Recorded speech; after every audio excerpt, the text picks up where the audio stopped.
বিজয়গাথার সাপ্তাহিক আয়োজনে সকলকে স্বাগতম। আজকে আমাদের সাথে স্টুডিওতে উপস্থিত আছেন ডক্টর মাসুম বিল্লাহ এবং আছেন আমাদের সবার প্রিয় আমিনুল ইসলাম আমিন ভাই। আমরা যখন এই মুহূর্তে আজকে 31শে আগস্ট আমরা যে মুহূর্তে এই প্রোগ্রামটা রেকর্ড করছি, এটা আগামীকাল অন এয়ার যাবে, 1 সেপ্টেম্বর অন এয়ারে যাবে। সেই মুহূর্তে ঢাকা শহর এবং ঢাকা শহরের অন্যান্য প্রান্ত থেকে আমরা অনবরত খবর পাচ্ছি মুক্তিকামী মানুষ রাস্তায় নেমে এসেছে। মানুষ মিছিলে মিছিলে প্রকম্পিত করে তুলেছে নগরীর বিভিন্ন এলাকা। আমরা সেই আশাবাদ নিয়ে আজকে বসেছি যে আমরা সমসাময়িক বিষয় নিয়ে যেমন আলাপ আলোচনা করব এবং রাজনীতিতে কি ঘটছে সেটা নিয়েও আমরা আজকে কথা বলবো। ডক্টর মাসুম বিল্লাহ এবং আমিন ভাই, আপনাদের দুজনকে স্টুডিওতে স্বাগতম। এবং আপনারা ইতিমধ্যে জানেন যে আমাদের আলোচনার বিষয় হচ্ছে বাংলাদেশ পাকিস্তান সম্পর্কের নয়া মোড় কার স্বার্থে। এই মোড় যে নতুন মোড় নিচ্ছে, আমরা যেটা বলছি এখানে যে বাংলাদেশের স্বার্থ একদমই রক্ষিত হচ্ছে না এই আলোচনাতে, সেটাই উঠে আসবে। আমরা জানি যে বাংলাদেশ এবং পাকিস্তানের যে সম্পর্ক, কূটনৈতিক বলি, রাজনৈতিক বলি, ভৌগোলিক বলি, এটা কখনোই সুখকর ছিল না। কারণ পাকিস্তান, পশ্চিম পাকিস্তান বা পাকিস্তান সারা জীবন আমাদেরকে শোষণ করে এসেছে এবং এই মুহূর্তে বাংলাদেশে যে অবস্থা চলছে সেখানকার ষড়যন্ত্রের একজন অন্যতম স্টেক হোল্ডার হচ্ছে গিয়ে পাকিস্তান এবং তাদের একটি বিশেষ বাহিনী, আমরা যেটাকে আইএসআই নামে জানি। 1971 সালের মুক্তিযুদ্ধের যে রক্তাক্ত অধ্যায় এবং পাকিস্তানের ভূমিকা, সেটা যে মানুষের জন্ম হলে সেটা কেউ ভুলে যাওয়ার কথা না, কিন্তু সেই ক্ষতকেও আমাদেরকে আজকে ভুলিয়ে দেওয়ার নানা প্রয়াস নিচ্ছে জঙ্গি বান্ধব ইউনূস, জঙ্গি বান্ধব সরকার Yunus.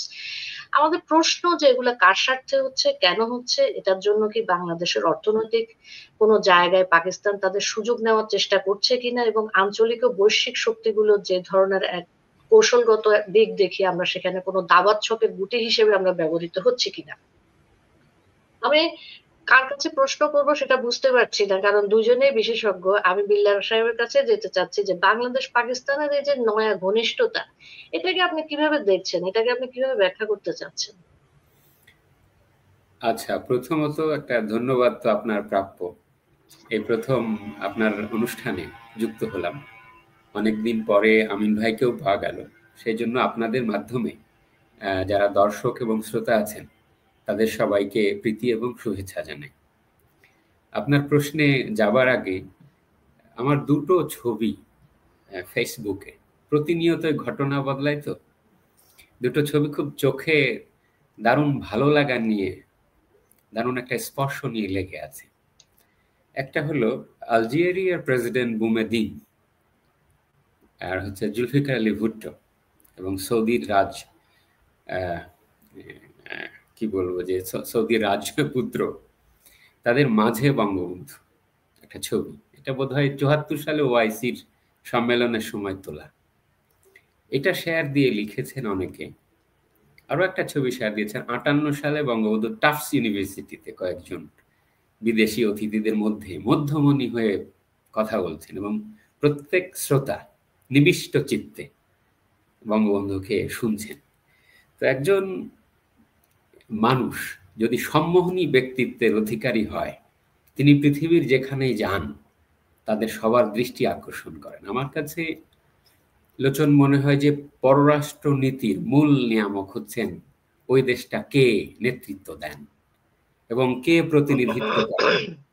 What ever your policies, একজন ব্যক্তি, একজন নেতা, একজন দূরদর্শী রাষ্ট্রনায়ক যখন কথা বলেন, ভুট্টোর মতো লোক বসে এরকম শুনছে নিবিষ্ট চিত্তে। তো ওইটা ভালো লাগা নিয়ে আছে আমার কাছে। সেটাও পররাষ্ট্র নীতি দিয়েও আমি যুক্ত করতে পারবো যে ডিপেন্ডস অন ইউর লিডার। যারা আশেপাশে সিনেও নাই এখন, তারা হচ্ছে আপনার পররাষ্ট্র উপদেষ্টা বা মন্ত্রী, and they are talking for us about us. আপনি বুঝতে পারেন এখান থেকে যে আমাদের ফরেন অ্যাফেয়ার্সের দৈন্য দশা কোন পর্যন্ত গেছে। এখন কামিং টু ইউর পয়েন্ট, আপনি একটা শব্দ ব্যবহার করেছেন নতুন ঘনিষ্ঠতা। তাদের জন্য এটা নতুন ঘনিষ্ঠতা না, এটা তো পুরনো প্রেম। পুরনো প্রেম আবার এটা জাগ্রত হয়েছে। মাঝখানে একটু ক্ষত ছিল না তাদের জন্য, সেই ক্ষতটা এখন উপশম হলো এবং ইসহাকদার সহ অন্যান্য যারা গত কয়েক মাসে বা পুরো 1 বছরই ধরেন বাংলাদেশ সফর করলো, এমনকি স্বয়ং প্রফেসর ইউনূসের সঙ্গে পাকিস্তানের প্রধানমন্ত্রীর দুবার দেখা হয়েছে এর মধ্যে, ঠিক আছে? তো এটা এটা পুরনো একটা ব্যাপার।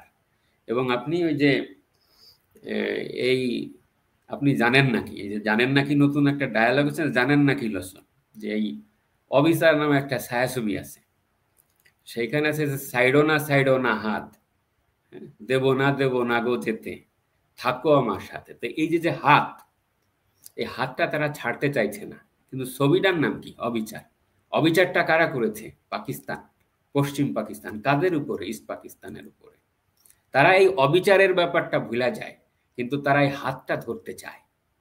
সেখানেই that is the travesty of our, that is the irony of fate, that is the travesty of our foreign policy. এখন দেখেন, আমি লেটেস্ট একটা ক্ষতের ঘটনা উল্লেখ করি, পাকিস্তানের মনের ক্ষত।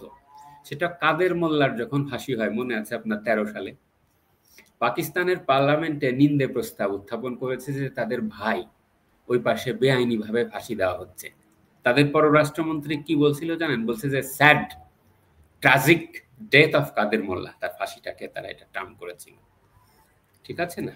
তারপরে বাংলাদেশ তো তার প্রতিবাদ জানালো এবং ডেকে পাঠালো।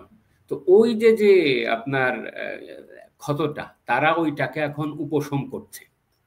আর অনেকে নিন্দুকেরা বলা বলি করছে যে তারা একটা সেফ এক্সিট চায়। সেফ এক্সিট কি? সেটা হলো যে আমাদের 2 দিন পরে নির্বাচন দিয়া পারি না দিয়া পারি, আমাদের তো এক জায়গা যাইতে হবে। সুতরাং বিনা ভিসার যদি একটা জায়গা আমাদের কনফার্ম থাকে তাহলে অসুবিধা কি? সুতরাং এই নতুন প্রেম, নতুন ঘনিষ্ঠতা। এখন দেখেন এইটারে তারা কি হিসেবে ব্যবহার করছে, বাজারে কথাটা ছাড়ছে কি তারা। আমি একটু আঞ্চলিক ঢঙে কথা বলছি শ্রোতাদেরকে বোঝানোর জন্য, because this is a very serious topic and I am to be very serious about it. কিন্তু তারা শব্দটা কি ব্যবহার করেছে, বলছে যে এইটা তো আগেই মীমাংসা হয়ে গেছে। ইসহাকদার যে কথাটা বলছে যে এটা তো আগেই মীমাংসা হয়ে গেছে, এবং সে 74 এবং 2000 দুইটা ঘটনাকে মিন করেছে যে এটা তো ক্ষমা, ব্যাপারটা তো ফয়সালা হয়ে গেছে। আর আমাদের করিতকর্মা, প্রধান উপদেষ্টা বা সরকারের যারা অন্যান্য, তাওহিদ হোসেন বা এই যে যে অর্বাচীন যে সকল এনসিপির পোলাপান আছে, ফরেন অ্যাফেয়ার্স নিয়ে বাংলাদেশেরও এক কথা বলতেছে যে তোমরা যদি ক্ষমা চাও, আমরা বৈশা আছি ক্ষমা চাওয়ার জন্য, ক্ষমা করে দেওয়ার জন্য। তুমি কে হে? তুমি ক্ষমাটা, এটা কি গাছে ধরা ফল যে তুমি ক্ষমাটা চায়া তুমি পাইরা নিবা?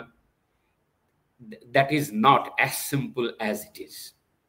ক্ষমার ব্যাপারটা আমি আপনাকে ক্লিয়ার করি। ওই যে যে 73 সালে বাংলাদেশ কিন্তু এদেরকে ড্রাগ আউট করে নিয়ে গেছিল ওই আইসিজিতে, যে এদের বিচার করবে। পরে পাকিস্তান বলছে যে না, আমি ওদেরকে বিচার করব। ভারতের যখন অপোজ করলো তখন ওরা 73 সালে আইসিসি থেকে সরে আসলো। তারপরে 74 সালের এই যে চুক্তি আমরা যেটা জানি যে দিল্লি ট্রিটি, সেইখানে ওদের আজিজ আহমেদ যে পররাষ্ট্রমন্ত্রী আমাদের ছিল, ডক্টর কামাল হোসেন, বলছে যে শর্ত বেছে নাকে খত দিয়েছে যে এই যে 195 জন বঙ্গবন্ধু বিচার করবার চাইছিল, বলছে যে ওদেরকে দেন, আমরা বিচার করব, ঠিক আছে? কিন্তু তার বিনিময়ে যদি কোনো ঘটনা থাকে আমরা regret clemency, as an act of clemency শব্দটা, ওইটা তারা ব্যবহার করে। কিন্তু আমি আপনাকে ক্লিয়ার করে দিচ্ছি একজন আইনের ছাত্র হিসেবে, VCLT, Vienna Convention on law of the treaties 1969 পরিষ্কার বলা আছে যে কোনো রাজনৈতিক সেটেলমেন্ট যদি হয়েও থাকে, মৌখিক অথবা লিখিত, পারেমটরি নর্মস অফ ইন্টারন্যাশনাল ল, আন্তর্জাতিক আইনের পরম দায়, এই সকল দায় বিরোধী যে সকল অপরাধ, যথা genocide, crimes against humanity, crimes against international law, তার ক্ষমা কখনোই হয় না। পাকিস্তান তো পরে কোনোদিনও তাদের বিচার করে। It was the solemn responsibility not only of Pakistan but also of international community, be it India, be it United States of America. তারা সেই দায়িত্বের লঙ্ঘন করেছে। আমি একটা আর্টিকেল পড়ছিলাম, সেই আর্টিকেলটা লিখেছেন হচ্ছে জর্ডান ফ্রস্ট এবং আলবার্ট বলস্টেইন, 1978 সালে লেখা প্রবন্ধ। তারা বলছেন যে ওই যে 195 জনকে ফেরত দেওয়া হয়েছিল, this repatriation does not relieve Pakistan from the responsibility of making them accountable to justice. It merely shifts the prosecutorial responsibility from Bangladesh to Pakistan. কথাটা বুঝতে পারছেন? তারপরে রাজনৈতিক পরম্পরাগুলো খেয়াল করেন। বঙ্গবন্ধু 74-এ ওআইসি সামিটে গেলেন রিকগনিশনটা নেবার জন্য, রাইট? আবার ভুট্টো এখানে বেড়ায় গেল, রিকগনিশন প্লাস এই যে আটকে পড়া পাকিস্তানি কোট অ্যান্ড আনকোট, তারপরে তাদেরকে ফেরত দেওয়া, বা ওখানে যারা বাঙালিরা আছে 4 লক্ষ, তাই না, ওদেরকে আবার ফেরত আনা, অনেকগুলো বিষয় আছে। পরে আপনি দেখবেন যে জেনারেল জিয়া গেছে ওখানে, পরে সামরিক শাসনের আমলে, প্রত্যেকটা আমলে আমাদের এই যে সম্পর্কের যে ডুইন্ডলিং ক্যারেক্টার, কিন্তু বারে বারেই সেটা কি হয়েছে, ওই যে আমরা অভিন্ন মুসলিম উম্মা, এই quote and unquote. General Zia 1977-78 সালের দিকে পাকিস্তানে গিয়েছিলেন, সেখানে বলছে যে ইনডিসলুবল টাই, অবিভাজ্য সম্পর্ক, তোমার আমার এই যে প্রীতি, অবিভাজ্য টাই, এটা শেষ হবার নয়। প্রেসিডেন্ট এরশাদও তাই গিয়েছিল সেখানে, তারপরে জিয়াউল হক বাংলাদেশে এসছে, তারপরে পারভেজ মোশাররফ 2000 সালের দিকে এসছে, না 2002 সাল, এসে বলছে যে ইভেন্টস, 1971 সালের ঘটনাকে তারা ইভেন্টস বলে আখ্যায়িত করেছে। সর্বশেষ 2014 সালে আমি আপনাকে একটা রিপোর্ট বলি, জর্জ জেফ্রে রবার্টসন, সে বলছে যে পাকিস্তানকে যে এই যে আইসিজেতে নেওয়া যায় নাই, এবং তারা যে বিচার করে নাই, এবং জেনোসাইডের জন্য তাদেরকে যে অ্যাকাউন্টেবল করা যায় নাই, this is A betrayal of justice. সুতরাং ইভেন থিওরিটিক্যালি, ইভেন টুডে, পাকিস্তানকে আমরা ড্রাগ আউট করতে পারি আইসিজেতে, এটা যদি সম্ভব হয়, এবং রিকগনিশনের জন্য, জেনোসাইডের রিকগনিশনের জন্য তাদেরকে অ্যাকাউন্টেবল করা উচিত। কিন্তু আনফর্চুনেটলি আপনি দেখেন যে এইগুলো বাদ দিয়ে মেয়ারলি উপরে উপরে কতগুলো বাণিজ্য সম্পর্ক, আমি হয়তো পরের ইন্টারভেনশনে সেগুলো বলবো, সেই কারণগুলো দেখিয়ে এত বড় সিরিয়াস একটা ইস্যুকে এত একটা ছেলে খেলাতে তারা পরিণত করেছে। আমি এটা বলে এই পর্বটা শেষ করব, এটা বলে যে দি ফান্ডামেন্টাল কোয়েশ্চেন ইজ, কার স্বার্থের আগে আর একটা বড় প্রশ্ন আছে আমাদের কাছে। এই প্রশ্নটা আমার দেশের মানুষের কাছে, বা যারা শুনছেন এই প্রোগ্রাম তাদের কাছে, যে একটা অনির্বাচিত সরকার এবং যার আইনি ভিত্তি অত্যন্ত দোদুল্যমান এবং আর্গুয়েবলি আনকনস্টিটিউশনাল, আর্গুয়েবলি ইললিগাল, এতদিন ধরে অনির্বাচিতভাবে থিন লেজিটিমেসির উপরে দাঁড়িয়ে একটা সরকার, তারা বাংলাদেশের যে ফান্ডামেন্টাল ফরেন পলিসি, যেটা আমার সংবিধানে আছে, আমি সেটা পরে উল্লেখ করব, সেখান থেকে এত বড় মৌলিক শিফট নিতে পারে কি না।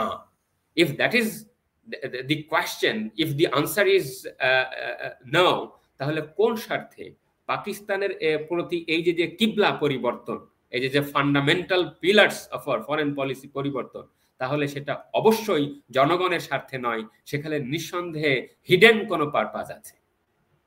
আপনাকে ধন্যবাদ। ধন্যবাদ মাসুম ভাই। আমি একটু আমিন ভাইয়ের কাছে যেতে চাচ্ছি। আমিন ভাই, আপনি তো বহু বছর ধরে রাজনীতি করছেন, আপনার রাজনীতি নিয়ে নানা ধরনের পর্যবেক্ষণও আছে, আমি আপনার সাথে আগেও অনুষ্ঠান করেছি। আমার আপনার কাছে একটা জিজ্ঞাসা হচ্ছে যে দক্ষিণ এশিয়ার রাজনীতি তো খুব দ্রুত বদলাচ্ছে, এখানে কি পাকিস্তান তার গুরুত্বকে বাড়ানোর জন্য এবং ভারতের গুরুত্বকে খর্ব করার জন্য আমাদেরকে দাবার মুঠি হিসেবে ব্যবহার করতে যাচ্ছে? এই প্রক্রিয়ায় কি চলছে সত্যিকার অর্থে? লোচন, আপনাকে শুভেচ্ছা, এবং আপনার মাধ্যমে এই শো যারা দেখছেন সবাইকে শুভেচ্ছা এবং সালাম। একই সাথে ডক্টর মাসুম বিল্লাহ খুব চমৎকারভাবে ব্যাখ্যা করেছেন, তাকে জন্য স্পেশাল একটা ধন্যবাদ। আপনি যেমনটি বলেছেন, আমি কিন্তু বিষয়টা ওইটা মনে করি না যে আমাদের গুরুত্বকে কম দেখানোর জন্য তাদের এই তৎপরতা। আমার কাছে বিষয়টা সেরকম নয়। আমি আসলে অত জ্ঞানী মানুষ নই। আমি সোজা বাংলা যেটা বুঝি, ধরেন একটা হিডেন রিলেশন এখানে আছে, ডক্টর মাসুম বিল্লাহ যেটা বললেন, আমার কাছে কিন্তু বিষয়টা হিডেন না। ওরা যেটা করে, ওরা 75 বঙ্গবন্ধু মৃত্যুর আগ পর্যন্ত এই পাখি প্রেমীরা তাদের প্রেমটাকে হিডেন রেখেছিল, যেরকম 2009 সাল থেকে 2024 সাল পর্যন্ত ছাত্রলীগের লুঙ্গির তলে নিজেরা হিডেন ছিল। এখন আপনি দেখেন, গত পরশু পত্রিকায় দেখলাম যে তারা জাতীয় পার্টির কার্যালয়েও কিন্তু তারা গিয়েছে নূরের উপর হামলা করার জন্য, অর্থাৎ তারা জাতীয় পার্টির লুঙ্গির তলে আশ্রয় নেই তাদের স্বার্থের জন্য। আবার দেখলাম যে তারা আপনার উকিলের, অ্যাডভোকেটের পোশাক পরে তারা আদালতেও গিয়েছেন, অর্থাৎ তারা আইনজীবীদের লুঙ্গির তলে আশ্রয় নিচ্ছেন। এই যে আশ্রিত, সবসময় আশ্রিত পরজীবী কাপুরুষেরা, তারা যখন বিপদে পড়ে তখন তারা হিডেনে চলে যায়, কারো না কারো লুঙ্গির তলে চলে যায়। যখন একটু সুযোগ পায় মাথা তুলে দাঁড়ায় যে আমার এই প্রেম। ধরেন এই যে ডক্টর মাসুম বিল্লাহ যেটি বললেন যে মানে ওরা এই যে একটা মানে পুরনো সম্পর্ক, মানে আমাদের অবিভাজ্য সম্পর্ক, অবিভাজ্য সম্পর্ক কিসের ভিত্তিতে? ধর্মের ভিত্তিতে। তো সেই জায়গায় আমার একটা একেবারে বোকা টাইপের প্রশ্নটা হচ্ছে কি, ধর্ম দিয়ে যদি একটা রাষ্ট্র হতো, তাহলে মধ্যপ্রাচ্যের সবগুলো রাষ্ট্র কিন্তু শতভাগ মুসলমান, দুই একটা রাষ্ট্র হয়তো 2-3% অমুসলিম আছে, তাহলে তো সেখানে সবগুলো রাষ্ট্রের নামই হতো একটা রাষ্ট্র, হয়তো সৌদি আরব, নাহলে ইরাক, নাহলে ইরান, এতগুলো রাষ্ট্র হতো না। অথবা ইউরোপের যে রাষ্ট্রগুলো, সেখানে দেখা যাচ্ছে অধিকাংশ কিন্তু খ্রিস্টান অধ্যুষিত। তো সেখানে এতগুলো রাষ্ট্র হিসেবে প্রত্যেকটা রাষ্ট্রের সাথে আরেকটা রাষ্ট্রের সীমানা, তাহলে সমস্ত ইউরোপ মিলে তো একটা রাষ্ট্র হতে পারত। অর্থাৎ কিন্তু আমরা বাঙালিরা ধর্মটাকে কত ভালোবাসি, কত আবেগের সাথে নেই, যে পৃথিবীতে একটা অবিশ্বাস্য ঘটনা ঘটলো যে 1300 মাইল দূরে এসে আমরা পূর্ব পাকিস্তান হলাম মুসলমান বলে, যেহেতু ওরা পশ্চিম পাকিস্তান মুসলমান। তো আমার অবচেতন মনে, আমি যখন কৈশোর বয়সে ছিলাম, তখন একটা প্রশ্ন হতো, আরে আমি যদি মুসলমান সে কারণে যদি পশ্চিম পাকিস্তানের সাথে মিলিয়ে আমার নাম পূর্ব পাকিস্তান হয়, তাহলে আমি মুসলমান, সৌদি আরব মুসলমান, আমি পূর্ব সৌদি আরব হইতাম, তাহলে তো ডাইরেক্ট ইসলাম যেখানে আসছে ওটার সাথে রিলেটেড হয়ে যেতে পারতো, বা আমরাও এখন কিছু শেখ টেক হতাম, বা আমাদের দেশেও কিছু মানে সৌদি আরবের কিছু সুযোগ সুবিধা পেতাম। কিন্তু আমরা বাঙালিরা এত সহজ সরল, ধর্মের কথা বললে, ইসলামের কথা বললে আমরা সবকিছু ভুলে যাই। এই ভুলে যাওয়াটাকে কিন্তু এই পাখি প্রেমীরা বারবার ব্যবহার করে আসছে। এবং যেমন আপনি যেমনটি বলছিলেন যে এই যে পাকিস্তানের সাথে আমাদের সম্পর্ক, ভাই এখন যেটা বাণিজ্য সম্পর্কের বিষয়টা আসছে যে আমরা তাদের সাথে বিশাল বাণিজ্য করব। আচ্ছা, পাকিস্তানের সাথে আমাদের কি বাণিজ্য হতে পারে? পাকিস্তান আমাদের চেয়ে কোন কোন কোন জায়গায় এগিয়ে আছে, যেখান থেকে আমরা কিছু বাণিজ্য করে আমাদের দেশটাকে একটা ফিনান্সিয়ালি আমরা রিচ অথবা আমরা ডেভেলপ করতে পারবো কোন জায়গাটায়? পাকিস্তান জনসংখ্যা আমাদের চেয়ে এগিয়ে, পাকিস্তান আয়তনে আমাদের চেয়ে এগিয়ে, এবং পাকিস্তান আরেকটা কাজে পৃথিবীর অনেকের চেয়ে এগিয়ে, সেটি হচ্ছে জঙ্গিপনা। আচ্ছা, পাকিস্তান এমন একটি রাষ্ট্র ভাই, যে রাষ্ট্র সম্পর্কে সৌদি আরব সরকার ঘোষণা দিচ্ছে যে হজের আগে এইবার যদি তোমাদের এখান থেকে ভিক্ষুক আসে, তোমাদের কাউকে হজ করতে দিব না। বা এরকম একটা রাষ্ট্র আমার বন্ধু, এটা বলতেও তো আমার লজ্জা লাগার কথা ভাই। আই ফিল শেম দ্যাট আমি এই রাষ্ট্রের বন্ধু হব বা এই রাষ্ট্রের সাথে আমার সম্পর্ক হবে। মানে সৌদি আরব আমাদের মুসলমানদের 5টি ফরজের একটি ফরজ হচ্ছে সামর্থ্য কুলালে হজ করা। সেই হজের আগে সৌদি আরব রাষ্ট্রীয়ভাবে ঘোষণা দিচ্ছে যে এইবার যদি তোমার দেশ থেকে এসে ভিক্ষা চায় ভিক্ষুকরা, তাহলে তোমাদেরকে আমরা আর হজ করতে দিব না। এখন পাকিস্তানের জাতীয় আপনার জিডিপির আয়তন কত? এত বড় দেশ, তাদের জিডিপির আয়তন মাত্র 411 বিলিয়ন। বাংলাদেশ তাদের চেয়ে 10-11 গুণ ছোট। বাংলাদেশের জিডিপির আয়তন 467 বিলিয়ন। এটা 2024-এ আরো বেশি ছিল। ইউনূসের অসাধারণ করিতকর্মার কারণে কমে আসছে। বাংলাদেশে দারিদ্র্যের হার 2023-এ ছিল 18% একটু বেশি। আর এখন ইউনূসের ম্যাজিকের কারণে সেটি 28-এ গিয়ে পৌঁছছে। কিন্তু পাকিস্তানের দারিদ্র্যের হার এখনো 44%। আমাদের মাথাপিছু ইনকাম 24 সালে ছিল $2900, এখন $2700। আর তাদের মাথাপিছু ইনকাম $1800। আচ্ছা ভাই, আমরা তাদের কাছ থেকে কি শিখতে পারবো? একমাত্র জঙ্গিইজম ইম্পোর্ট ছাড়া আর কি শেখার আছে? তাহলে আপনি বলতে পারেন, এভাবে আমি যদি শিক্ষার হারের কথা বলি, ওদের শিক্ষিতের হার তো মাত্র 61%, আমাদের 77। ওদের গড়ায়ু হচ্ছে 68, আমাদের 74। ওদের রপ্তানি আয় হচ্ছে 29 বিলিয়ন, আমাদের 24-এ ছিল 57 বিলিয়ন, এখন কমে হয়েছে 53 বিলিয়ন। মানে ইউনূস ম্যাজিকের কারণে কমে যাচ্ছে। তো এখন তারপরে আমরা ওদের চেয়ে এগিয়ে, তাহলে আমরা ওদের কাছ থেকে কি ব্যবসায়িক সম্পর্ক তৈরি করে বাণিজ্য চুক্তি বাড়িয়ে আমাদের অ্যাচিভমেন্টটা কি হবে? আসলে মূল অ্যাচিভমেন্টটা হচ্ছে কি, ক্ষত, 71-এর পরাজয়ের ক্ষত ভুলতে পারে না। ধন্যবাদ আমিন ভাই।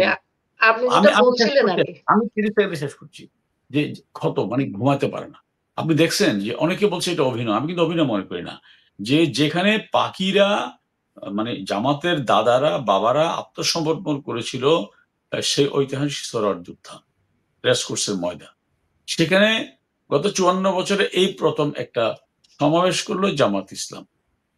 ফিট হয়ে পড়ে গেল। অনেকে বলে অভিনয়, আমার কাছে অভিনয় মনে হয় না। আমার কাছে মনে হচ্ছে কি,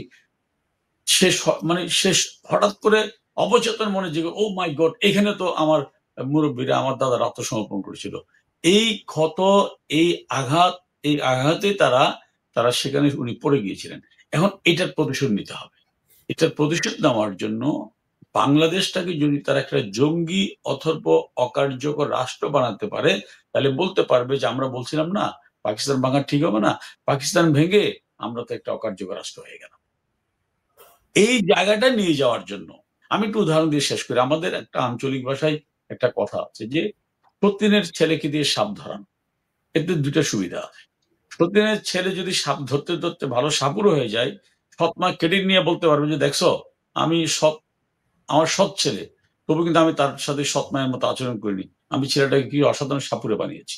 আর যদি সাপুরে যদি সাপ ধরতে গিয়ে যদি সাপের কামড়ে মরে যায়, তাহলে তো মাশাআল্লাহ মনে মনে খুশি, সারা মরেই গেছে, আপদ গেছে।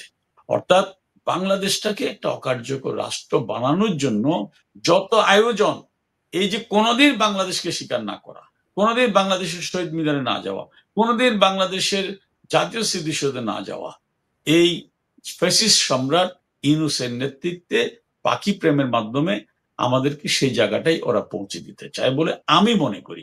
বাকিটা জনগণ বিচার। আমিন ভাই, আপনি কিন্তু দুইটা খুব গুরুত্বপূর্ণ কথা বলেছেন, যেটা আমার নিজেরও বিশ্বাস। আমি নিজে পড়ালেখা করতে করতে যা জেনেছি, আমার পলিটিক্যাল সায়েন্স সাবসিডিয়ারি সাবজেক্ট ছিল, যাই হোক, ধর্ম দিয়ে কখনো জাতীয়তাবাদ তৈরি হয় না। এই ভুলটা আমরা যতবার করতে যাই ততবারই কিন্তু আমরা ধাক্কা খাই, যে কারণে কিন্তু সৌদি জাতি নেই, ইরাক জাতি নেই, আরব জাতি। হ্যাঁ, আমি কিন্তু এখানে কাজ করি। আমিন ভাই দেখেন, এখানে কিন্তু কারোর সাথে দেখা হলে কেউ বলে না প্রথমে আপনি কোন দেশ থেকে এসেছেন বা আপনার জাতীয়তা কি, সে কিন্তু বলে আমি লেবানিজ। ওকে, কেউ কিন্তু বলে না আমি মুসলমান। না, বলে না। ধর্ম দিয়ে কিন্তু জাতীয়তাবাদ হয় না। এটা খুব সহজ সরল একটা বিষয়। মানুষের সংস্কৃতি, মানুষের আবহাওয়া, মানুষের চলাফেরা, এটা দিয়ে মানুষের জাতীয়তাবাদ গঠিত হয়, মানুষের ভাষা। এটা আপনি একটা খুব গুরুত্বপূর্ণ কথা বলেছেন। আরেকটা কথা আপনি বলেছেন যে পাকিস্তান থেকে আমরা কি পাবো। সত্যিকার অর্থে পাকিস্তান থেকে জঙ্গিপনা ছাড়া আমাদের কিছুই পাওয়ার নেই। পাকিস্তানে আমরা মাত্র $60 মিলিয়ন জিনিসপত্র রপ্তানি করেছি, আপনি যে তথ্যটা দিলেন। এবং তারা আমাদের সাথে যে বাণিজ্য করে, তাদের দেশ থেকে জিনিসপত্র আসে প্রায় $700 মিলিয়ন। এটা একটা এভারেজ হিসাব। তো আমরা তাদের জন্য একটা সোনার ডিম পাড়া রাজহাঁস। আমরা আগেও ছিলাম ৭১-এর আগে তাদের কাছে একটা সোনার ডিম পাড়া রাজহাঁস। তারা আমাদের কাছ থেকে তারা আপনাদের কারো ডিভাইস ওপেন? আমার ফোনে হ্যাঁ, তারা আমাদের কাছ থেকে সবকিছু নিয়ে গিয়ে তাদের সেখানে সাম্রাজ্য গড়ে তুলেছে। এখনো তারা সেই কাজই করার জন্য উঠে পড়ে লেগেছে। এবং আমিন ভাই, আরেকটা জিনিস আপনি যেটা বললেন যে তারা যখনই আওয়ামী লীগ গদিতে না থাকলে, আওয়ামী লীগ ক্ষমতায় না থাকলে কিন্তু দেখেন আমাদের বিভিন্ন শিক্ষা, ঐতিহ্য, কৃষ্টি, আমাদের জাতীয়তা, আমাদের পরিচয়, নাগরিক পরিচয় সবকিছু নিয়ে কিন্তু একটা বিতর্ক তৈরি করার চেষ্টা করা হয়। এবং ৭৫ সাল থেকে যেটা শুরু হয়েছে আমিন ভাই, এটা কিন্তু চলছে। যতবার আমরা স্বাধীনতার সপক্ষের শক্তিকে যখনই দেখছি না তারা আমাদেরকে শাসন করছে, তখনই কিন্তু এই বিতর্ক গুলা তুলে দেওয়া হচ্ছে। এবং ইতিহাসের যেসব মীমাংসিত সত্য, সেগুলা নিয়ে বিতর্ক তুলে ধরা হয় যেন আমরা বিভ্রান্ত হই, জাতি বিভ্রান্ত হয়, প্রজন্ম বিভ্রান্ত হয়। ডক্টর মাসুম বিল্লাহ, আপনি বলছিলেন জেনোসাইডের কখনো ক্ষমা হয় না। এটা জনসাধারণকে এবং শ্রোতাদেরকে আমি আগেও বলেছি, আবারও বলছি যে জেনোসাইডের ক্ষমা কিন্তু হয় না। কারণ হচ্ছে গিয়ে আন্তর্জাতিক আইন অনুসারে জেনোসাইড যদি স্বীকার করে পাকিস্তানের কি সমস্যা হয়, সেটার কারণে কিন্তু তারা এই জেনোসাইড ডিনায়াল থিওরিতে সর্বক্ষণ যেতে থাকে। যে আন্তর্জাতিক আইন অনুসারে জেনোসাইড যদি স্বীকার করা হয়, তাহলে পাকিস্তান রাষ্ট্র হিসেবে দায়ী হয়ে পড়ে, যাকে আমরা স্টেট রেসপন্সিবিলিটি ও ইম্পিউনিটি থিওরি হিসেবে জানি। পাকিস্তান রাষ্ট্র যে তার নিজের নাগরিকদেরকে হত্যা করেছে জেনোসাইড স্বীকৃতি পেলে কিন্তু সে সত্যতা প্রতিষ্ঠিত হয়। এবং এখানে পাকিস্তানের সাথে যেহেতু আমেরিকা, চীন, পাকিস্তানের সমর্থক ছিল তারাও আন্তর্জাতিক আদালতে সমভাবে দায়ী হয়। এই কারণে কিন্তু সেই 1971 সাল থেকে জেনোসাইড ডিনায়াল থিওরি চলছে এবং এটা চলমান। সেই পরিপ্রেক্ষিতেই কিন্তু এবার পাকিস্তানের যে পররাষ্ট্রমন্ত্রী এসেছে এবং সে উপ প্রধানমন্ত্রী বা something like that, Ishaq Dar, সে বলছে আমাদের নাকি মন পরিষ্কার করতে হবে। ডক্টর বিল্লা, আমরা কি ধরনের সাবান দিয়ে মনটা পরিষ্কার করতে পারি তার কথা অনুযায়ী? ওই যাদের মন অপরিষ্কার তারা ওইটা অন্যজনের মনে দেখতে পায়। কেমন সে দেখবেন যে শিশুরা যখন কোনো কিছুতে ঘোরে ও মনে করে যে ও নিজেই ঘুরছে, ঠিক আছে? তো যাদের মন অপরিষ্কার তারাই অন্যর মধ্যে সেটা দেখতে পায়। So this is a reverse reflection, ঠিক আছে না? এখন আপনাকে একটা কথা বলি, সেটা হচ্ছে যে ফরেন পলিসি, ধরেন অ্যাজ এ স্টেট পাকিস্তানের সঙ্গে সম্পর্ক কি হবে, এটা কিসের দিয়ে আমরা নির্ধারণ করব? সেখানে কি আমাদের সাউথ এশিয়ান পলিটিক্স বা সাউথ এশিয়ান পলিটিক্যাল ল্যান্ডস্কেপ ভূমিকা রাখবে? বা বর্তমানে ইউনূস সরকার যেটা করছেন সেটা হচ্ছে ওই জেনারেল জিয়া বা এরশাদের সময়কার যে পাকিস্তান পলিসি সেটাকে শ্যাডো করছেন, সেটাকে রেপ্লিকা করছেন। সেটা কি? এক নম্বর হচ্ছে শেয়ার্ড মুসলিম কমিউনালিটি, এইটা একটা। আর সাথে সাথে তারা যে জিনিসটা ব্যবহার করে সেটা হচ্ছে ভারতীয় আধিপত্যবাদ, কোট অ্যান্ড আনকোট, এই শব্দটা তারা ব্যবহার করেন। যেহেতু তারা মনে করেন যে ভারতের ডোমিনেন্স বা ভারতের ইনফ্লুয়েন্স থেকে বাঁচার জন্য আমাদের পাকিস্তানের দিক, তাদের যুক্তিটা হলো এরকম। কিন্তু আমাদের কিন্তু স্বতন্ত্র ফরেন পলিসি বা ফান্ডামেন্টাল প্রিন্সিপল সেটা আছে। সেটা বাদ দিয়ে যদি আপনার হয় যে আপনি শুধুমাত্র ভারত বিরোধিতার খাতিরে আপনাকে পাকিস্তানের দিকে আপনার হেলে পড়তে হবে, তখন সেটা আত্মহননের সামিল। একটু আগে আমরা বাণিজ্য বিভিন্ন পরিসংখ্যান দিচ্ছিলাম, আমি পাকিস্তানেরই একটা পত্রিকার এডিটোরিয়াল পড়ছিলাম, সেখানে তারা উল্লেখ করছেন যে গত এক বছরে এখানে বাণিজ্য, বাংলাদেশ পাকিস্তানের মধ্যে বাণিজ্য বৃদ্ধি পেয়েছে 27%। সেটা কার ফেভারে জানেন? That is favourably for Pakistan. আর কতকগুলো আমার পাকিস্তান ডিলিংস অসুবিধা নেই, আপনি স্টেট হিসেবে সেটা করতে হবে আলোচনা আপনাকে, কিন্তু প্রশ্ন হচ্ছে আপনি কি দিয়ে করছেন, কোন কনটেক্সটে আপনি এই সম্পর্কটাকে ডিফাইন করছেন, সংজ্ঞায়িত করছেন। এটা গেল একটা তথ্য। আর একটা তথ্য কিছুদিন আগে সবারই নজর কাড়লো, মনে আছে কিনা আপনার? একটা ভয়ানক লেখা ছাপা হয়েছে ডন পত্রিকায়। তারা আফসোস করেছেন যে 54 বছর পরে আমাদের পূর্ব পাকিস্তানের ভাইদের ফেরত আসার সময় এসেছে। মনে আছে? This time to return. এবং তারা এ পর্যন্ত আফসোস করেছে যে কেন রাজাকার কুল শিরোমণি গোলাম আজম পুত্র সেনাবাহিনীর প্রধান হয় নাই। এই হলো তাদের আফসোসের লেভেল। আর আমাদের যে জেনারেশন যারা বলছে যে যারা চোখে চোখ রেখে ভারতের সাথে নাকি চোখে চোখ রেখে কথা বলতে চায়, এভাবে তো কূটনৈতিক সম্পর্ক কখনো নির্ধারিত হয় না। আপনি out of nowhere, curiosity is good but curiosity without knowledge is foolish.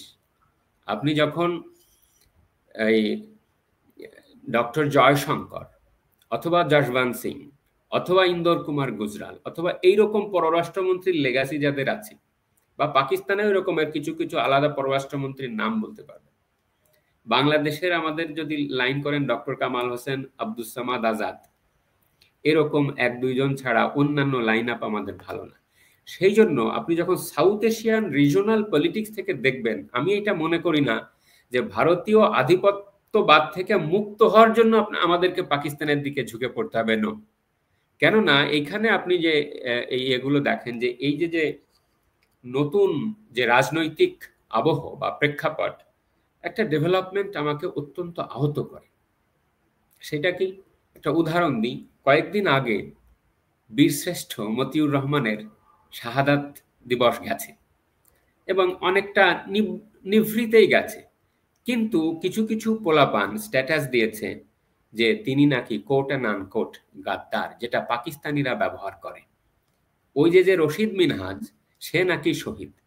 তো বাংলাদেশে আর একজন মতিউর রহমান ছিল, তার নাম হলো মতিউর রহমান নিজামী, যার যুদ্ধাপরাধ এবং ক্রাইমস এগেনস্ট হিউম্যানিটির অভিযোগে ফাঁসি হয়েছে।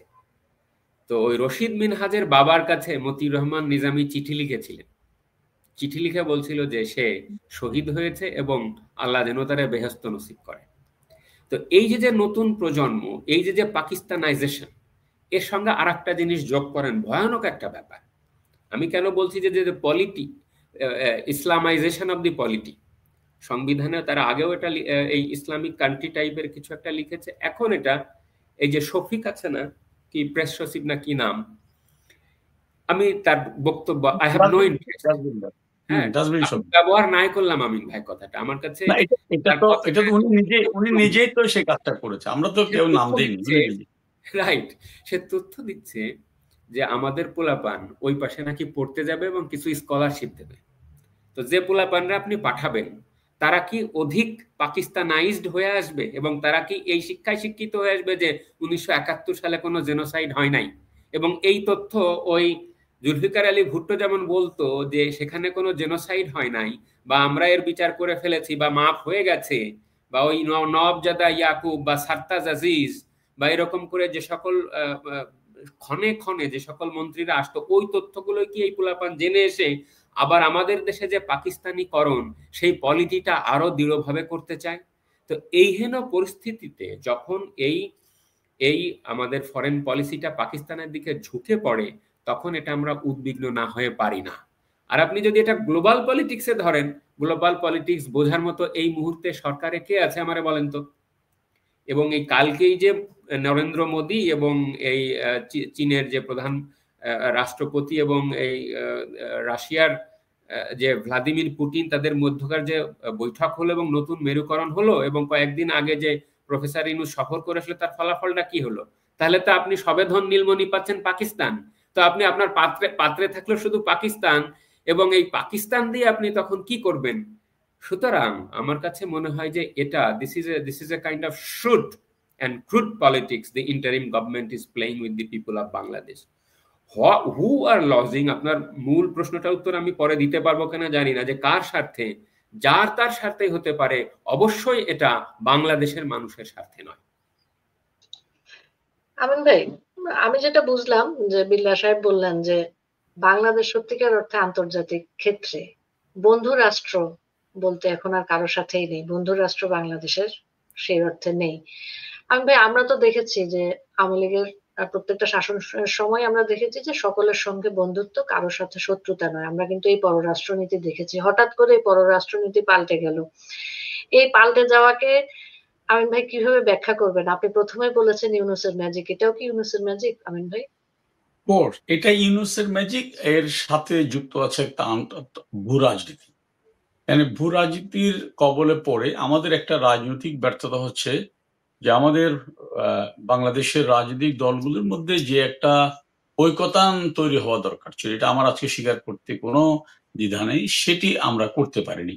এবং করতে না পারার ক্ষেত্রে কার কতটুকু ব্যর্থতা সেটা আরেকটা ইস্যু।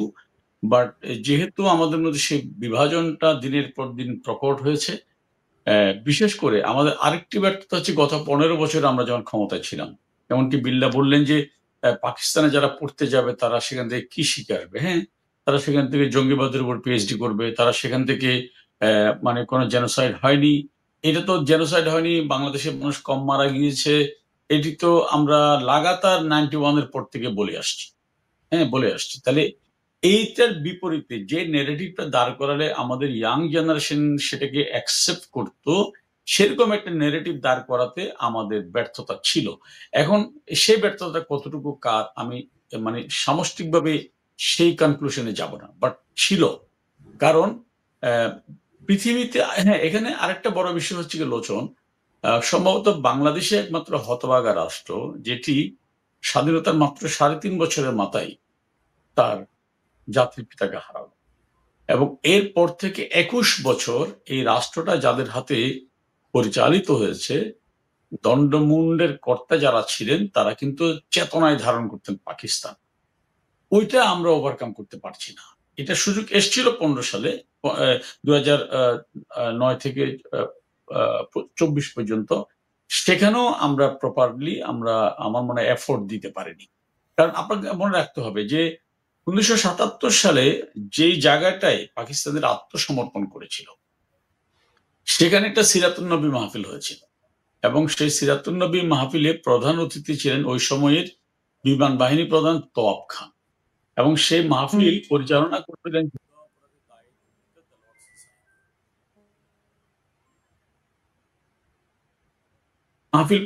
করছিলেন যুদ্ধ অপরাধের দায়ে দণ্ডিত দেলোয়ার সাইদি।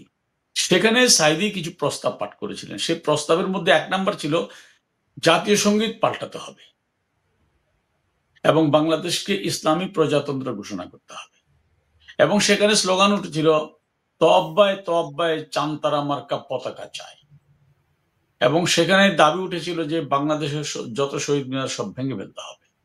তো ওই যে শুরু, সেটা কিন্তু এখনো শেষ হয়নি, এবং এটা আমি মনে করি একটা মেটিকুলাস ডিজাইন। সেই মেটিকুলাস ডিজাইনটাকে বিপরীতে, মানে যে জিনিসটা করলে আমরা ইয়াং জেনারেশনকে এই মানে পাখি চেতনা থেকে বের করে নিয়ে আসতে পারতাম, সেখানে ডেফিনেটলি আমাদের ব্যর্থতা ছিল।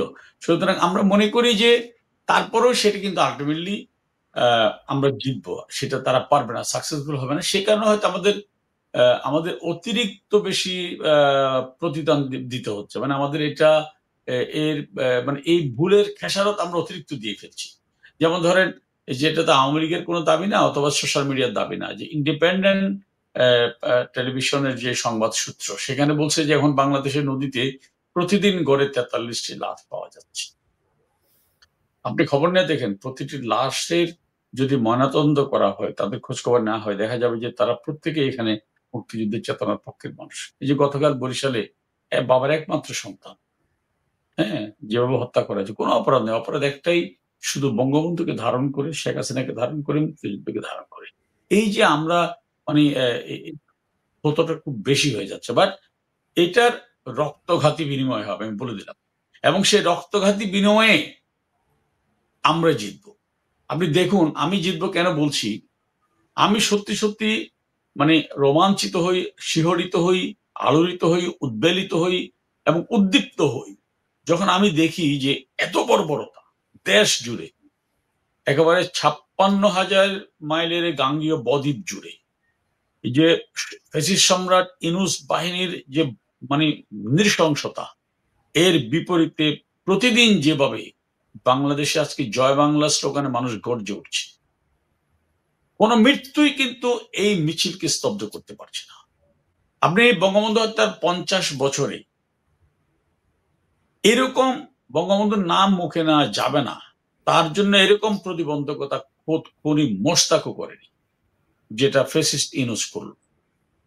তারপরেও কি দেখলাম, তারপরও আমার মনে হয় মার্ক জুকারবার্গ হয়তো এখনো গবেষণা করছে যে এটা কে, এটা কোন নেলসন ম্যান্ডেলা, এটা কোন আব্রাহাম লিঙ্কন, এটা কোন ওয়াশিংটন, এটা কোন মহাত্মা গান্ধী, যে আমার টোটাল সোশ্যাল মিডিয়ায় একটি নাম সারাদিন, যে 23 কোটি কমেন্টস, বিনম্র শ্রদ্ধা।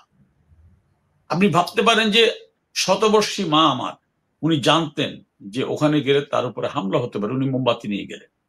তাকে কিন্তু বঙ্গবন্ধু কন্যা বলেনি আপনি ওখানে গিয়ে একটা মোমবাতি নিয়ে শ্রদ্ধা জানালে আপনাকে ভবিষ্যতে আমি রিওয়ার্ড দিব। রিক্সাওয়ালা আজিজুর সারা মাসের সঞ্চিত জমা নিয়ে ওখানে গেল, তাকে কিন্তু কেউ বলেনি সে শ্রমিক লীগের নেতা না, আওয়ামী লীগের কেউ না, তাকে বলেনি কেউ। মৌলানা ওলিউল্লাহ 2 খতম কোরআন শরীফ পড়লো ঘরে বসে, বঙ্গবন্ধুকে দেখেনি কোনোদিন। এইটি হচ্ছে আপনার অকৃত্রিম চেতনা, এটি হচ্ছে বিশিষ্ট মতিউরদের চেতনা, এটা হচ্ছে বিশিষ্ট রুহুল আমিনদের চেতনা, এবং এই বীরশ্রেষ্ঠরা জীবন দিছে যার জন্য সে আদর্শের নাম বঙ্গবন্ধু। এখন এটি স্বতঃস্ফূর্তভাবে ছড়িয়ে পড়ছে। আমাদের মতো নেতাদের শত ব্যর্থতার পরও, রাজনৈতিক দলের শত ব্যর্থতার পরও মানুষ তো তার বেসিক থেকে সরে আসতে পারে। আমাদের বেসিক মুক্তিযুদ্ধ, আমার বেসিক বাংলাদেশ। আজকে যারা নষ্ট স্লোগান দেয় যে ইব্রাহিমকে জাতির পিতা বলে, এই নির্লজ্জ এই ধর্ম ব্যবসায়ীরাই কিন্তু পাকিস্তান আমলে প্রতিদিন স্লোগান দিয়েছে কায়েদ আজম মোহাম্মদ আলী জিন্না আমাদের জাতির পিতা। এদের মিথ্যাচার, এদের প্রপাগান্ডা আমি নিশ্চিত করে বলতে পারি গোয়েবলস বেঁচে থাকলে বলতো যে আমাকে তোমরা গালি দিও না। এবং আমি আরেকটা একটু ধর্মীয় কথা বলি। আমি আপনার বুখারী শরীফ হচ্ছে হাদিস সংগ্রহের গ্রন্থদের মধ্যে সবচেয়ে বিশ্বস্ত গ্রন্থ। সেই গ্রন্থের বুখারী শরীফের কিতাবুল ঈমান অর্থাৎ ঈমান অধ্যায় একটা চ্যাপ্টার আছে, সেখানে মুনাফিক চেনার 4টি চরিত্রের কথা বলা হয়েছে। একটি চরিত্র হচ্ছে আমানত রাখলে খেয়ানত করবে, দ্বিতীয় হচ্ছে কথা বললে মিথ্যা বলবে, তৃতীয় হচ্ছে মানুষের সাথে প্রতারণা করবে, চতুর্থ হচ্ছে আপনি যখন যুক্তি তর্কে পারবেন না আপনাকে অশালীন অশ্রাব্য ভাষায় গালিগালাজ করবে। আপনি প্রত্যেকটি মুনাফিকের চরিত্র আজকে বাংলাদেশের এই পাখি প্রেমী ধর্ম ব্যবসায়ীদের মধ্যে পাবেন। এই যে আমি আপনার সাথে এখন কথা বলছি না আলোচন, আপনি হয়তো পরে কমেন্ট সেকশনে গিয়ে দেখবেন কেউ এসে আমাকেও কিন্তু কাফের ঘোষণা করে দিবে, মোরতাদ ঘোষণা করে দিবে এবং বলবে যে তুই গালিগালাজ অশালীন ভাষায় গালিগালাজ করবে। অর্থাৎ তারা কোনোভাবেই এই মুনাফিকি চরিত্র থেকে বেরিয়ে আসতে পারছে না। তো মজার বিষয় হচ্ছে কি পৃথিবীতে কখনো মুনাফিক জিতেনি। ধর্মীয় দৃষ্টিকোণ থেকে বলুন, রাজনৈতিক প্রেক্ষাপটে বলুন, মানবিক জায়গা থেকে বলুন, এদের এদের মানে একেবারে এদের পরাজয়টা হয় না, খুবই চরম পরাজয় হয়। ওদেরকে খুব বেশি প্রায়শ্চিত্ত করতে এবং তাদের পরাজয়টা হবে অনিবার্য। এই জায়গাটা আমি খুব কনফিডেন্ট এবং আত্মবিশ্বাস। আমিন ভাই, আপনি বেশ কয়েকটা কথা বললেন যে আমাদের রাজনৈতিক বিভাজন দেশে তৈরি হয়েছে, ঐক্যমতে পৌঁছাতে পারেনি। আমার নিজস্ব একটা পর্যবেক্ষণ আছে, আমি শ্রোতাদের জন্য দর্শকদের জন্য বলতে চাই। আমাদের দেশের রাজনৈতিক বিভাজন এবং রাজনৈতিক শিষ্টাচার বহির্ভূত আচরণ শুরু হয়েছে 2004 সালের 21শে আগস্ট গ্রেনেড হামলার মধ্য দিয়ে। এবং আরেকটু বলা আগে যান, একটু হ্যাঁ, রচন 91 সাল পর্যন্ত আমরা জানতাম বেগম জিয়ার জন্মদিন কবে। ইভেন 91 সালে উনি প্রধানমন্ত্রী হবার পরে আমরা জেনেছি যে ওনার জন্মদিন 5ই সেপ্টেম্বর, এবং সেটা ইনকলাব পত্রিকাটা এখন আমার কাছে আছে, সেখানে প্রধানমন্ত্রীর বায়োগ্রাফিতে সেটা লেখা ছিল। হঠাৎ করে 92 সাল থেকে দেখলাম তিনি 15 আগস্ট জন্মগ্রহণ করেছেন। আমার নিজস্ব দৃষ্টিভঙ্গিতে মনে হয় আওয়ামী লীগ বুঝি সবসময় খুব বেশি নরম আচরণ করে। এই নরম আচরণ করার কিন্তু কোনো সুযোগ নেই। রাজনৈতিক শিষ্টাচার বহির্ভূত আচরণ কিন্তু শুরু হয়েছে 2004 সালের 21শে আগস্ট এবং তারপরে ওটা বাংলাদেশের চরমভাবে শুরু হয়েছে। চরমভাবে এই ধরনের মানবাধিকার লঙ্ঘন এবং রাজনৈতিকভাবে এরকম সহিংস আচরণ বিশ্বের কোথাও কেউ দেখেছে কিনা আমার জানা নেই। এবং না, বাংলাদেশে শেখ হাসিনা, জননেত্রী শেখ হাসিনা একমাত্র মনে হয় বিশ্বের নেতা যার উপরে 27 বার জান নেওয়ার জন্য হামলা হয়েছে। তো আর সেখানে আমরা সবসময় আশা করি যে আমাদের সাথে যারা মুক্তিযুদ্ধের সপক্ষে শক্তি আছে তাদের সাথে শয়তান শয়তানের মতন খেলে যাবে, কিন্তু আমরা ফেরেস্তার মতন তাদেরকে সবসময় ফুল দিয়ে বরণ করব। আমি এই জিনিসটাতে একদমই একমত হতে পারি না। এবং আপনি যে ব্যর্থতার কথা বলছেন যে আমরা ন্যারেটিভ তৈরিতে ব্যর্থ হয়েছি, এই ডিজিটাল যুগে ন্যারেটিভ তৈরিতে আমাদের ব্যর্থতার কিছু নেই।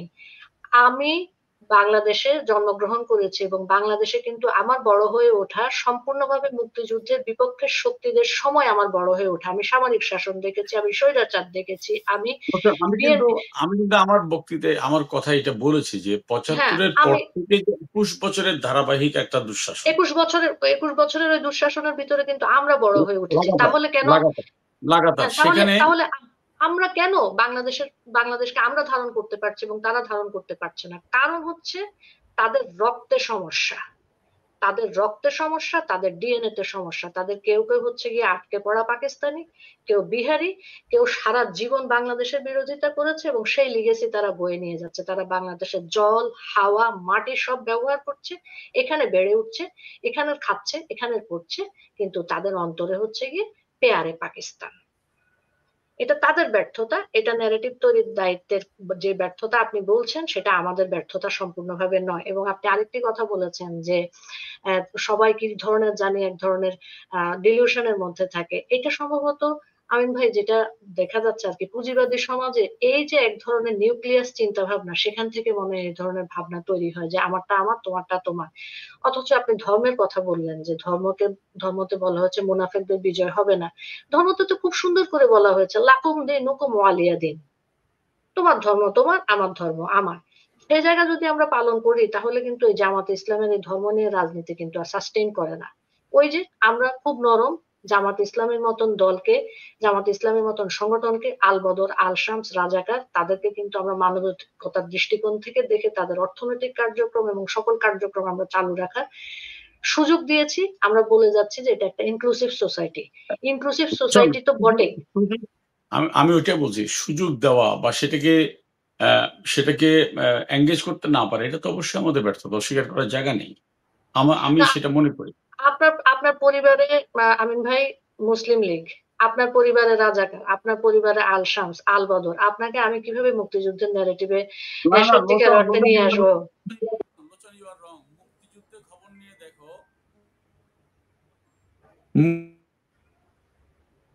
সন্তান আমি দেখেছি যার বাবা ছিল শান্তি কমিটিতে, ছেলে মুক্তিযুদ্ধে গিয়েছে, এবং বাবা যখন শান্তি কমিটিতে খবর দিতে যাচ্ছিল মুক্তিযোদ্ধাদেরকে ধরিয়ে দেওয়ার জন্য, সন্তান তার বাবাকে গুলি করেছে। Thousands of example is there. সুতরাং এটা একেবারে আমার বাপ রাজাকার হলে আমি এই যুগে আমি মুক্তিযুদ্ধের চেতনাকে ধারণ করতে পারবো না, এটা আমি বিলিভ করি না। যদি আমি ঠিক মতো সেটা 14 গোষ্ঠী আওয়ামী লীগ করে তার ছেলে শ্রাবণ যদি ছাত্র দলের সেক্রেটারি হইতে পারে, তাহলে আমি কেন যার বাবা মুসলিম লীগ করছে বা করছে তাকে আমি কেন ছাত্রলীগ করতে হবে? বঙ্গবন্ধু নিজে তো মুসলিম লীগ করতেন। সুতরাং আমি মনে করি এই জায়গা থেকে আমাদের বেরিয়ে আসতে হবে। আমি যদি মনে করি যে সে মুসলিম লীগের সন্তান, তাকে আমি মুক্তিযুদ্ধের চেতনার পক্ষে আনার চেষ্টাই করবো না, তাহলে ভাই তাহলে তো আমি আমার দলের ব্র্যান্ডিং বা আদর্শটা কার কাছে বিক্রি করবো? শুধু আওয়ামী লীগের পরিবারের কাছে? নো, এটা হতে পারে না। আমি এই জায়গায় একমত না, কখনোই না। আমি মনে করি আমার যদি যোগ্যতা থাকে, আমার ভেতরে যদি সে চেতনাবোধ থাকে, আমি যদি কনভিন্সিং সে পাওয়ার থাকে, তাহলে আমি রাজাকারের ছেলে। আমি নিজেও দায়িত্ব নিয়ে বলতে পারি, আমি যখন 80 দশকে ছাত্রলীগ করতাম, আমি চট্টগ্রামের বিভিন্ন স্কুলে, মুসলিম হাই স্কুল, চট্টগ্রাম কলেজের স্কুল, চট্টগ্রাম সরকারি উচ্চ বিদ্যালয়, সেখানে আমি অনেক ছেলে যারা প্রথমে ছাত্র শিবিরের সদস্য ফর্ম ফিল আপ করেছে, পরে ওদেরকে আমি ছাত্রলীগ করিয়েছি, ওরা এখন অনেকে আওয়ামী লীগের নেতা। I have lot of example.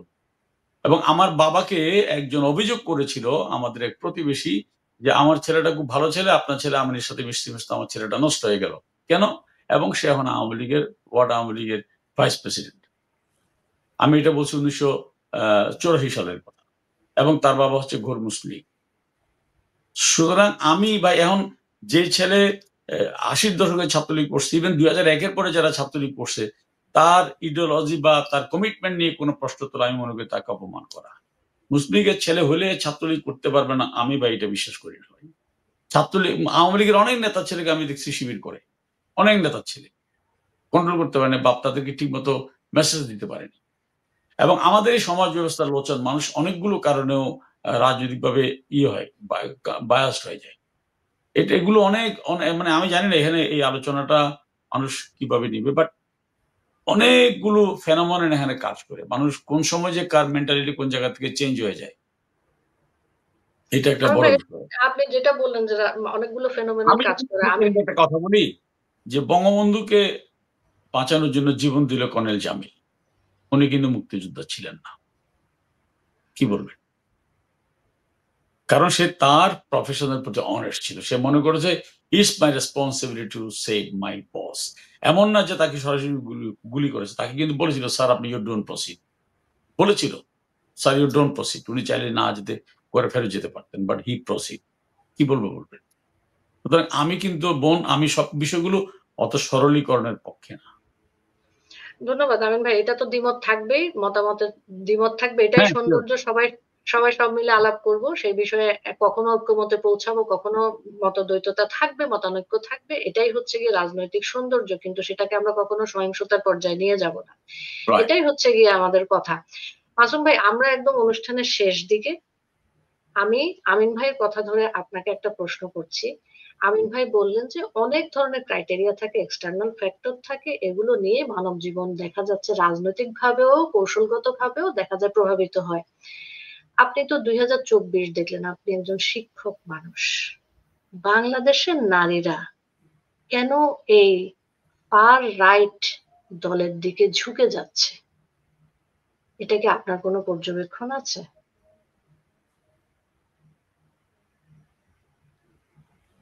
No idea. আমার মনে হয় যে দারিদ্র্যের রকম ফের হয়তো একটা হলো, মানুষ যখন অর্থনৈতিকভাবে যখন চাহিদাটা বা ইয়েটা ফুলফিল হয়, তখন মানুষ ইডিওলজিক্যাল পভার্টিতে ভোগে। এটা আমার কাছে মনে হয় যে এক ধরনের ইডিওলজিক্যাল পভার্টি। আর একটা জিনিস, আপনি এটা ব্যাখ্যা করা খুব কঠিন। আমি আসলে সোশিওলজিস্ট বা অ্যানথ্রোপোলজিস্ট না, কিন্তু এই আপনি দেখুন নামটা বলি, ধরুন সামিনা লুৎফা বা ধরুন গীতিয়ারা সাফিয়া বা যারা নাসরিন, গীতিয়ারা নাসরিন বা বাম যে সকল তানজিম উদ্দিন খান বা ধরেন প্রফেসর আনু মোহাম্মদ, তারা যে স্ট্যান্ডটা নিলেন 3 তারিখের দিকে, how do you explain it? তাই না? তারা কি জানেন না যে রিঅ্যাকশনারি ফোর্স যখন ক্ষমতায় আসবে তাদেরকে এই অভিন্ন কোড, সারা আপারা কি জানে না? খুশি কবিররা কি জানে না? আমি খুশি কবিরের ভূমিকা অবশ্য জানি না, but I can tell the name of Sara apa. বা ধরেন সৈয়দ রিজওয়ানারা জানে না, বা শারমিন মুর্শিদরা জানে না? Do you want me to believe তাদের শারমিন মুর্শিদের পরিবার, একজন, আপনি ধরেন শারমিন মুর্শিদের পরিবার রবীন্দ্র গায় সকাল বিকাল, তাহলে যারা রবীন্দ্রসঙ্গীত গায় সকাল বিকাল, তারা কি এটা বুঝতে পারে না যে রাষ্ট্রের পলিটি যখন এইভাবে ধর্ম ব্যবসায়ীদের হাতে চলে যাবে, obviously women empowerment will B A buzzword, তাই না? যেখানে আপনি দেখতেছেন যে হাইকোর্টের বিচারকরা, নারী বিচারকরা পর্যন্ত বলতেছে কি যে নারী বিশেষ একটা সময়ে ডিসকোয়ালিফাইড থাকে, তাই না? তো আপনি আইনের যখন আপনি পুরো ব্যাখ্যা দেবেন তখন আপনি বলতেছেন কি এই ধরনের একটা সাংবিধানিক বিষয় আপনি ধর্ম ঢুকায় দিচ্ছেন। তো it has been an all pervading phenomenon. আমি আপনার জাতিতে একবার ক্লাস নিতে গিয়েছি, তো সেখানে জাস্ট আপনার কিছু রেফারেন্স দিয়েছিলাম যে সামরিক সরকারও সংবিধানের প্রথম লাইনটা চেঞ্জ করে ফেলছে। পরে মূল্যায়নে দেখি যে আমারে তারা 50-এর ঘরে নম্বর দিয়ে রাখছে। আমি জীবনেও টিচিং ইভ্যালুয়েশনে এত খারাপ নম্বর পাইনি। আমাকে পরে জানানো হলো যে আপনি ক্লাসে রাজনীতি করছেন, ইসলাম রাষ্ট্রধর্ম স্বীকৃত বাংলাদেশের সংবিধানে কেন সমালোচনা করলেন? তখন আমি বুঝলাম যে আমাদের সর্বনাশ হয়ে গেছে। সুতরাং মানে অ্যাজ এ লিগাল একাডেমিক লোচনা, বা টু বি ভেরি অনেস্ট, আমার কাছে মানে I cannot do justice to your question, but if you allow me to draw some concluding line about the original topic we had today, আমরা এই শব্দটা ব্যবহার করি না যে friendly to all, enmity two নান, এইটাই সব, জানেন? এটা আধুনিক বিশ্বে এসে আমি এর চেয়ে বড় কোনো রাষ্ট্রীয় দর্শন দেখি নাই, টু বি ভেরি অনেস্ট। এর একটা হিস্টোরিক্যাল এক্সপেরিয়েন্স আছে, এর একটা পলিটিক্যাল ফিলসফি আছে। আপনি যদি নাম জোড়ান তাহলে আপনি পাবেন। আমি আর ইতিহাসে যাচ্ছি না, জাস্ট হেডিংটা বলতেছি। লিগাল ল্যান্ডস্কেপ আছে আমাদের সংবিধানের প্রিয়াম্বলেরা, তো জীবনেও সংবিধানটা ছুঁয়ে দেখে নাই রে ভাই। বলছে যে আমরা যাতে স্বাধীন সত্তায় সমৃদ্ধি লাভ করতে পারি, progressive aspirations of human kind, মানব জাতির প্রগতিশীল আশাকাঙ্ক্ষার সাথে সঙ্গতি রাখিয়া। হোয়াট ইজ প্রগতিশীল আশাকাঙ্ক্ষা? এটা কি আমার পাকিস্তানাইজেশন? এইটা কি আমার নারী অধিকারের ইসলামাইজেশন? না। এবং সেখান থেকে আমাদের সুস্পষ্টভাবে আর্টিকেল 25 আমরা লিখছিলাম যে রেসপেক্ট টু সভরেন্টি, ইকুয়ালিটি। তাহলে আমার এই হবে মূল দর্শন। সেইখানে যদি আমাকে যদি স্টেটমেন্টের জায়গা থেকে বলেন, ধরেন আওয়ামী লীগ ক্ষমতায় বা ধরেন বিএনপিও ক্ষমতায় আসুক, সে কি পুরোপুরি ভারত বাদ দেবে?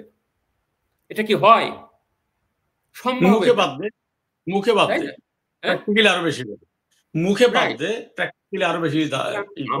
আমি মনে করি যে এমন একটা মানবিক সাংস্কৃতিক মূল্যবোধ পিপুল টু পিপুল ডিপ্লোম্যাসি হবে, যেখানে ভারত বিষয়ে আমার সুনির্দিষ্ট ফরেন পলিসি থাকবে, আমার পাকিস্তান বিষয়েও দর কষাকষি করে আমি তার থেকে আমার যে অ্যাসেট লায়াবিলিটি আছে আমি নিয়ে আসতে পারবো, আমার ঋণ নিয়ে আসতে পারবো, আমার 70 সালের ঋণ নিয়ে আসতে পারবো, আমি তাকে ক্ষমা চাওয়াতে পারবো, আমি তাকে আইসিসিতে ড্রাগ আউট করতে পারবো, আমি তাকে কথা বলতে পারবো, রাইট? আবার কি আমাদের ছেলে মেয়েরা যাতে শুধুমাত্র আপনার এই সংকীর্ণ জ্ঞান নিয়ে যেন বড় না হয়।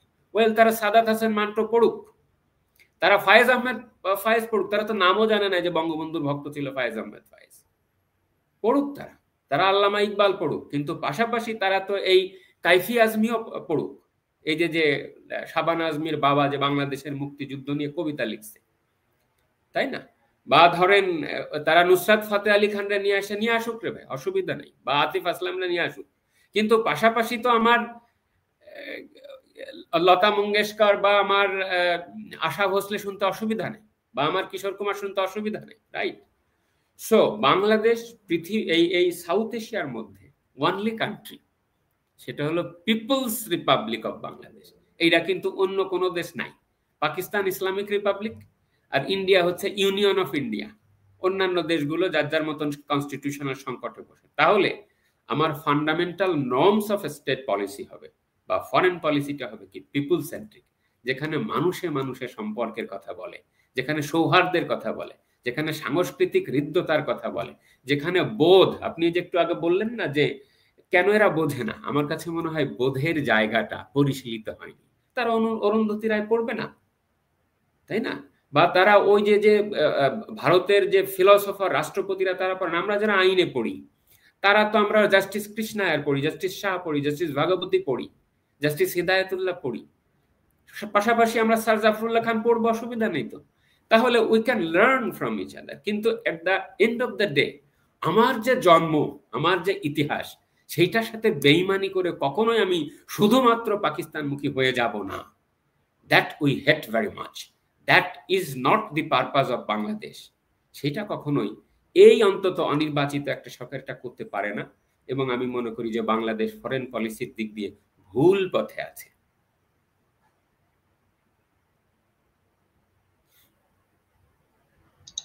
ধন্যবাদ ডক্টর মাসুম বিল্লাহ। আমরা অনুষ্ঠানের একদম শেষ দিকে, বাংলাদেশের সত্যিকার অর্থে কোনো পলিসি এই মুহূর্তে নেই, সেটা ফরেন পলিসি হলি বা ইন্টারনাল পলিসি হলি, এটাই হচ্ছে গিয়ে মোটা দাগের কথা। আমিন ভাই হয়তো আমার সাথে একমত হবেন, তবে আশার কথা বাংলাদেশের মুক্তিকামী মানুষ ঘুরে দাঁড়াচ্ছে। আমিন ভাই এবং ডক্টর মাসুম বিল্লাহ, আপনাদের দুজনকে অসংখ্য ধন্যবাদ। আমিন ভাই, আপনি কি এক লাইনে এই যে মুক্তিকামী মানুষ এখন রাস্তায় নেমে আসছে, তাদের প্রতি কি আপনার কোনো কথা আছে বলার মতো? না, আমি 30 সেকেন্ডে শেষ করছি যে আমি লোচন, আপনি যেটি বলেছেন যে এই মুহূর্তে বাংলাদেশে কোনো পলিসি নেই, এটার সাথে আমি একমত না। এই মুহূর্তে বাংলাদেশ সরকারের পলিসি হচ্ছে বাংলাদেশটাকে একটা অকার্যকর রাষ্ট্র বানানো এবং বাংলাদেশটাকে একটা মবের রাজ্য বানানো, এবং সে লক্ষ্যে তারা এগিয়ে যাচ্ছে। তবে আমি চরমভাবে আশাবাদী যে সারা দেশে মুক্তিযুদ্ধের চেতনার পক্ষের মানুষ যেভাবে গর্জে উঠছে দলমত নির্বিশেষে, এই গর্জনে তারা স্তব্ধ হয়ে যাবে এবং মুক্তিযুদ্ধের চেতনার বিজয় অবশ্যম্ভাবী। তাদের সবাইকে ধন্যবাদ। সকল দর্শকদের আবারও সালাম। ধন্যবাদ মাসুম বিল্লাহ, ধন্যবাদ আমিন ভাই। চলেন আমরা আজকে জয় বাংলা জয় বঙ্গবন্ধু বলতে বলতে বাড়ি যাই। আবার দেখা হবে অন্য কোনো দিন অন্য কোনো প্রোগ্রামে। সে পর্যন্ত জয় বাংলা জয় বঙ্গবন্ধু। জয় বাংলা জয় বঙ্গবন্ধু।